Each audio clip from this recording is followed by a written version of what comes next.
Long and short story, Pat, Lenovo, ISG, pretty good. SSG, really good. IDG, not so good.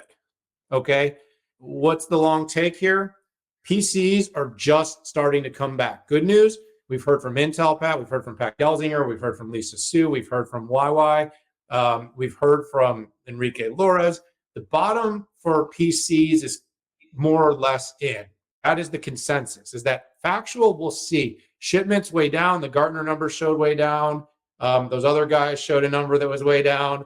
I'll see what the Futurum intelligence data says when we start to record that later next year.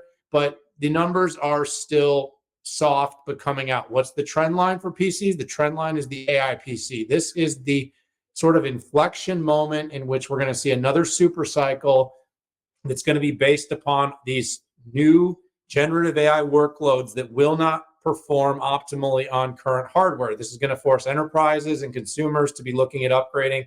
And it's going to move upgrade cycles on PCs to something that could end up looking a little bit more like phones, at least on the cutting edge, where people are going to want to get more generation to generation.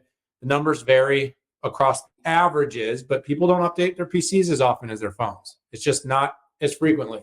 And so we're going to see that more. Pat, I was very bullish on the 40% non-PC revenue. The company has moved away from having as much dependency, and the more they move towards parity between the infrastructure, the services, and the PC, better. They're seeing strong expansion of their SSG business. The managed services revenue mix is up, and they're seeing growth in the margins. They're investing billions in AI. The AI investments, the solution building, Pat, this is going to be really important, because if you're just coming to sell hardware, if you're just trying to sell GPU boxes, that's going to be competitive. It's a race to the bottom.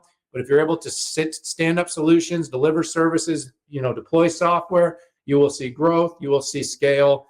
The overall, Pat, the company had record storage revenue, which is, good number. I think people realize it. It's the number 3 storage company in the world. That's really impressive. So shout to Kirk Skaugen and to Ken Wong that run those 2 businesses.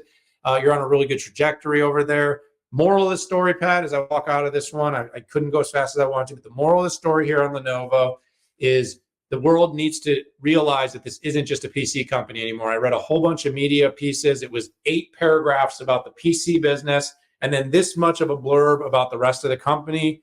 40% of the company is not PC anymore. It's time that the world takes notice that this is an infrastructure company, a service company, and that is going to be what rescues it from these vicious highs and lows.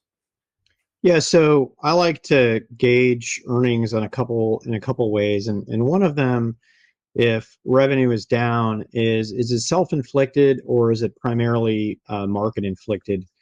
The PC market is absolutely down. Lenovo is still the number one unit market share, and there's a claim in here that I need to go and double click that says they have the highest revenue the highest profit for a PC company, and I need to do the double click on that one. And the only reason that I think they're printing money with ThinkPad and commercial, but they have a very robust consumer business. So I think it's mostly again the market as opposed to what Lenovo is doing. I think you captured it pretty well on ISG, particularly when it comes to storage. I need to do the double click with Kirk on the server part, but you can't take anything away on the storage side with record revenue up just an eye-watering 46% year over year. And like you said, Dan, number 3, software up 3%, not great, but I think that those are inextricably tied to the amount of servers that they sell as well. High performance computing, their number 1 market share, the revenue is up 12% there. I want to talk a little bit about the future, right? Which is, I think the company does have the ability to take advantage of AI. They are making some big investments, and in a way, they're Switzerland for software. So companies like VMware, companies like Red Hat, and data protection companies like Veeam and Cohesity and Commvault and folks like that. Lenovo offers a certain version of data protection, but I don't feel like they're going after them. I would like to see Lenovo amp up their partnerships with other types of data companies like the Clouderas, the Snowflakes, the Rubrics, and folks like that, because at the end of the day, when enterprise fully realizes the value of AI, it's going to be about commingling data.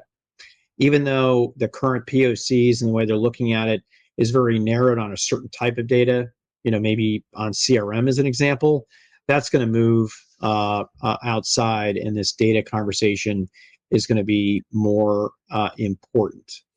So Lenovo, you did actually better than I thought you would. A couple things I need to drill down on. Yeah, I think they've got a good turn when the PC headwinds clear, because the other parts of the business should be a little less cyclical and will be healthy.